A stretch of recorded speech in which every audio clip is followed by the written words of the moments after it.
સંત શ્રી શ્યામ બાપુના આશીર્વચનમાંથી વિષય હું, આત્મા અને ઉત્પત્તિ.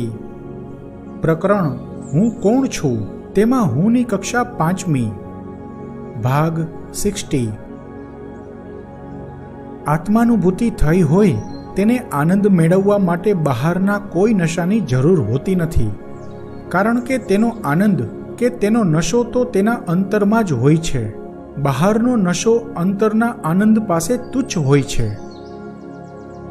કલેક્ટર પાસે ચપરાસી ચંચુપાત ન કરી શકે.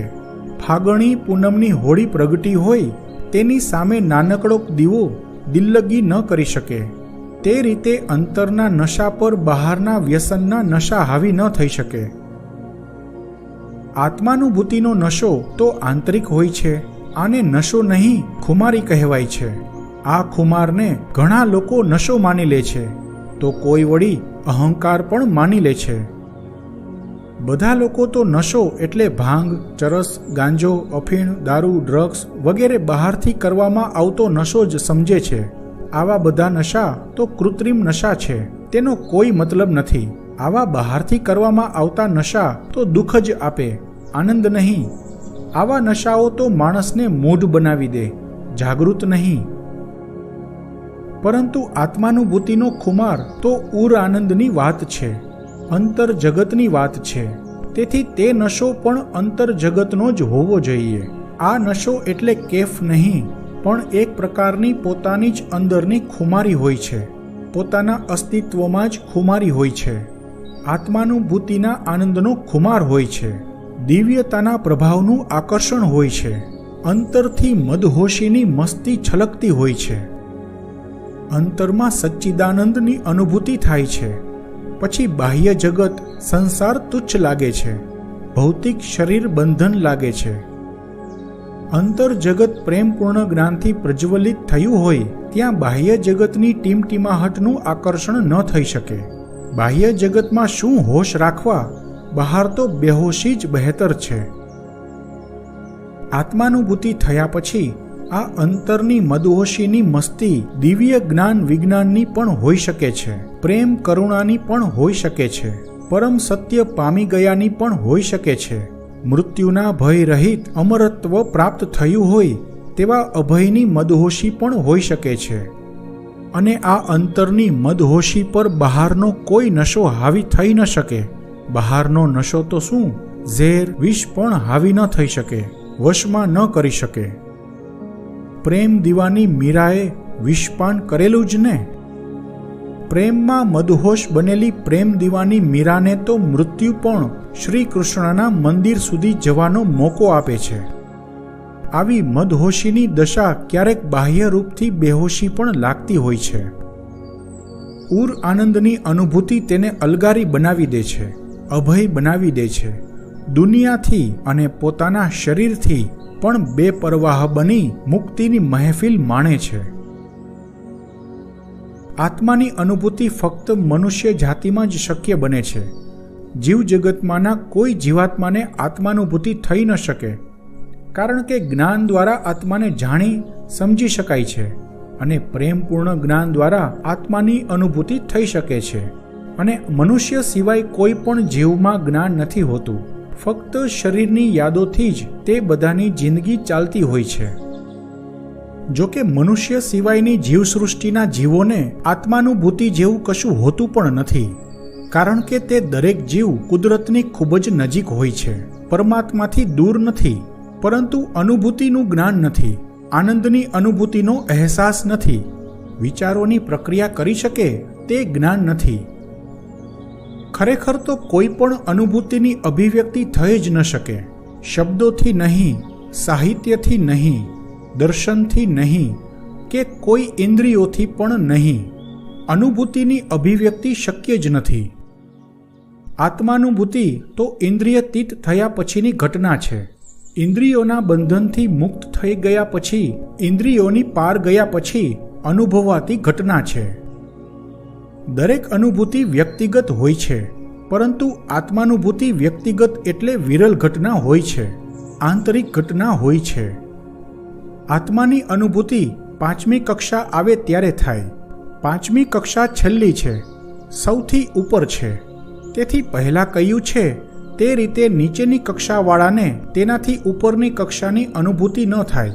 ઉપરની કક્ષાનો પ્રભાવ નીચેની કક્ષા પર હોય. આ નિયમ મુજબ પણ 1 થી 4 કક્ષા સુધી આત્માની અનુભૂતિ ન થઈ શકે. આ પાંચમી કક્ષાનો પ્રભાવ તેની નીચેની દરેક કક્ષાઓ પર પડતો હોય છે.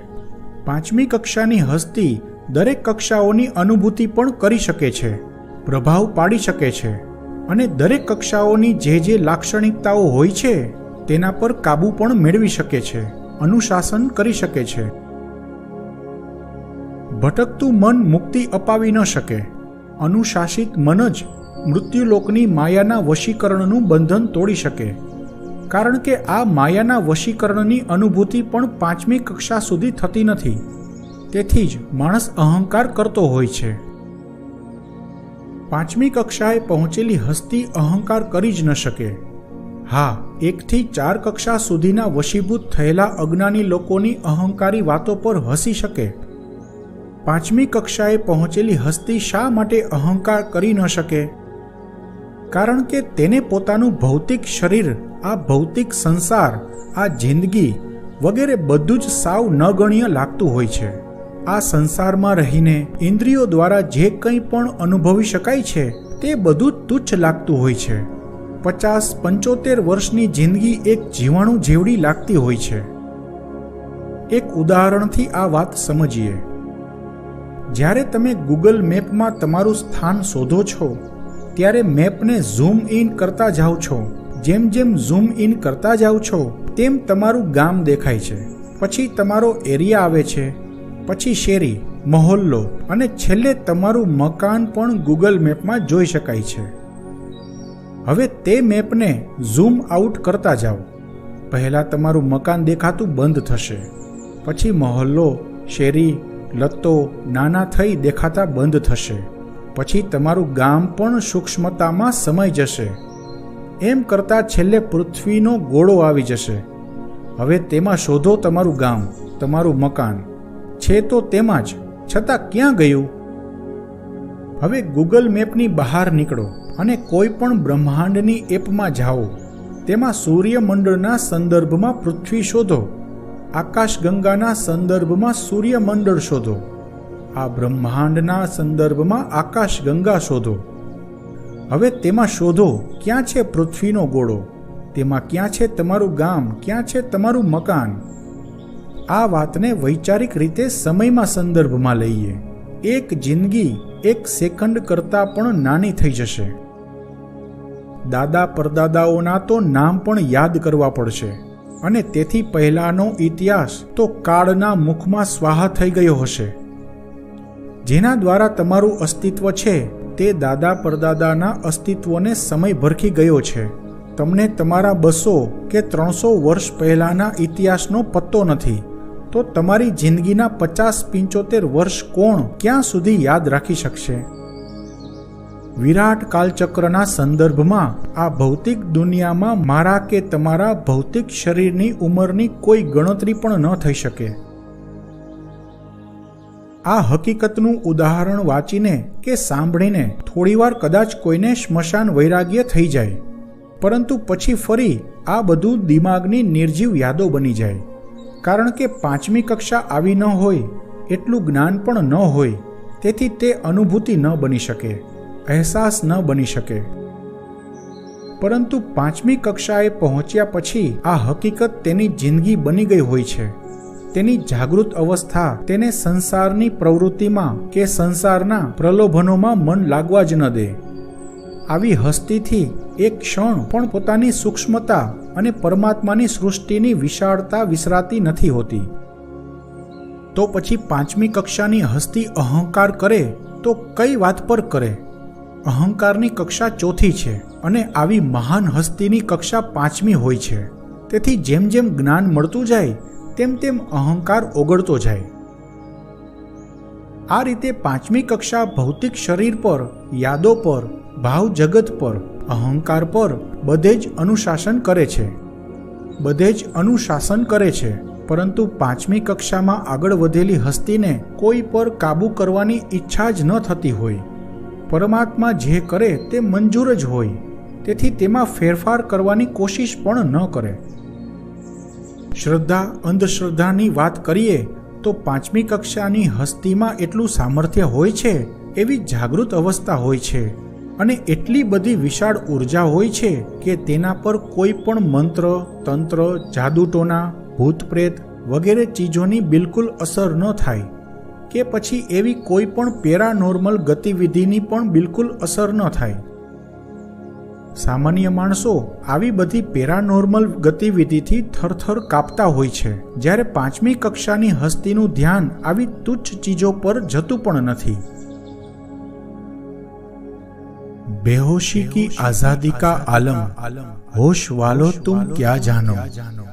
बेहोशी की मस्ती का आलम, होश वालो तुम क्या जानो.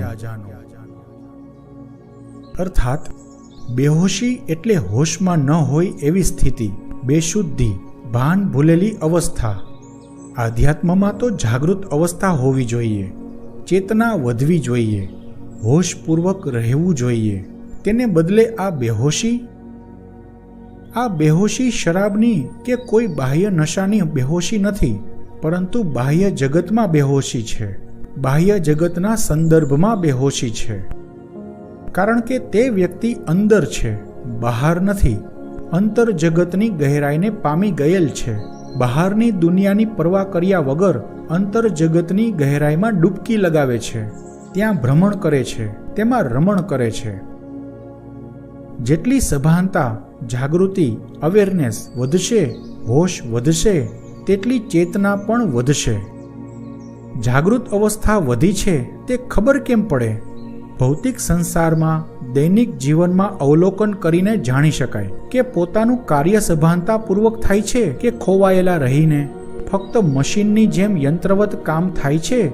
અને પછી આ જાગૃત અવસ્થાને, સભાનતાને, હોશને બાહ્ય જગતથી વાળી લઈ અંદરની તરફ જવું, અંતરના આલમ તરફી થઈ જવું, અંતર્મુખી બની જવું અને બાહ્ય જગતથી પર થઈ જવું.